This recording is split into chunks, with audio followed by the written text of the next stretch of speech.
everyone, welcome to Lizzie's Little Library and the Newbery Project. Today's book is the 2021 winner called When You Trap a Tiger by Tate Keller. It is a Korean fairy tale and it is the 100th winner of the Newbery Prize. At first glance, I was not super excited to read this one. I don't particularly love fairy tales.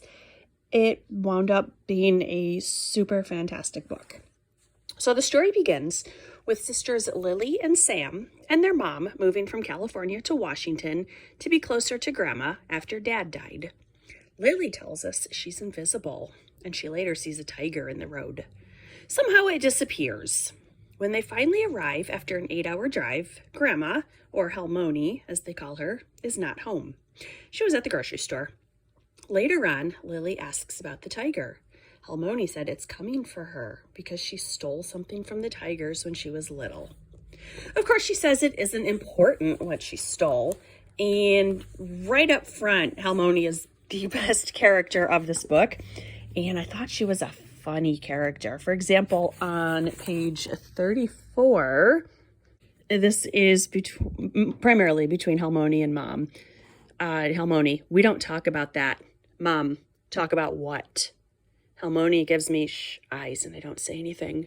Mom, do either of you want to tell me? Halmoni, no, I pass. Mom, you pass? On what? Telling me? Halmoni smiles and nods. Pass. I love Halmoni. Later that same night, she tells Lily that she stole the stars that held the bad stories and locked them in a cave with the tiger. He escaped after all this time and is seeking her. Lily goes to the library, and there she sees the tiger again. But it's actually not the tiger. It winds up just being a boy named Ricky. The girls and Halmoni go to the grocery store, and the whole community seems to love her, which really makes me worry that she's going to die before the story ends. She does seem to be in poor health, and Mom takes her to the hospital. That same night, the tiger asks Lily to return the stars that Halmoni had stolen. The tiger offers to restore her health in exchange for the stories. But Lily hesitates in her answer, and the tiger leaves. Mom confirms that Halmoni has brain cancer, and I am not okay with this, especially because this is the second book out of 3 to have a very sick/dying grandparent.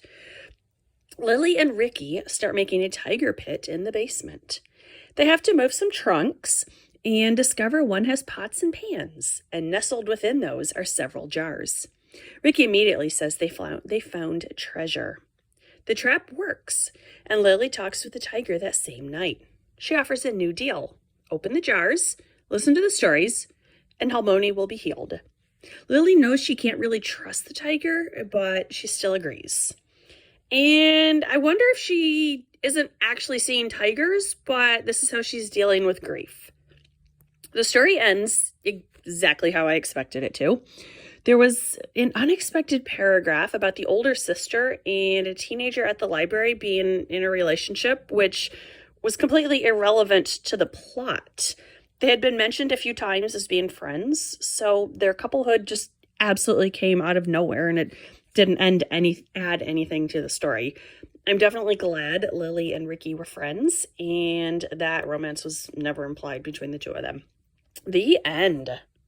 I was prepared to not like this book. I generally avoid fantasy, although I'm more tolerant of magic set in the real world as opposed to high fantasy.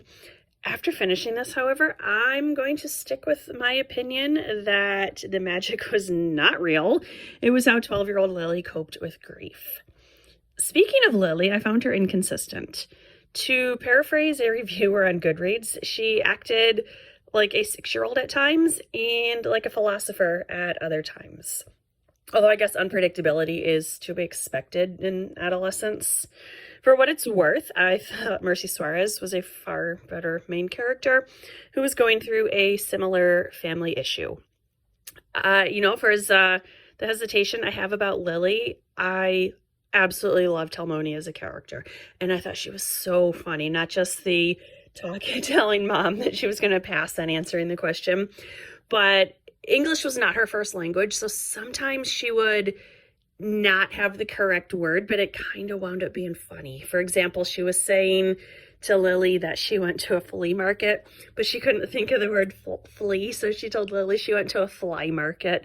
So stuff like that. I really liked Talmoni. So because of her, I wound up really liking this book overall, and I do recommend it. There were a few Korean stories included in the text. I don't know if they're accurate stories or not. I will assume they are. This is the second winner to incorporate Korean people and culture after 2002's winner called A Single Shard. This book was way better. The honor books this year, amazingly enough, one author, Christina, let me just see if I can get her name right, Soon Tornvat. I hope I didn't mess that up too bad. She has 2 honor wins in the same year, which even more amazing. This is the second time an author has accomplished this. The other was Meinert de Jong in 1954, and E.L. Konisberg in 1968 had both the Newbery win and an honor in the same year. The honor books this year were all 13, a story of the cave rescue of the Thai soccer team. Box Brown mails himself to freedom. Fighting Words, which is from Kimberly Brubaker Bradley, who was a previous winner. We Dream of Space from Erin and Trotta Kelly, who is another previous winner. And A Wish in the Dark. The next book is our last winner as of this recording. It is called The Last Cuentista by Barbara. Again, let me make sure I have her name right. It's not Barbara. It is Donna Barba Higueroa. Although I'm thinking that H might be silent. I always feel bad when I mispronounce the author's names. So this one was really good. Definitely sad at times, but I really strongly recommend it. It's probably my 4th favorite Newbery at this point. So definitely check it out. I really liked it. I hope you do too. Thanks for watching. Bye.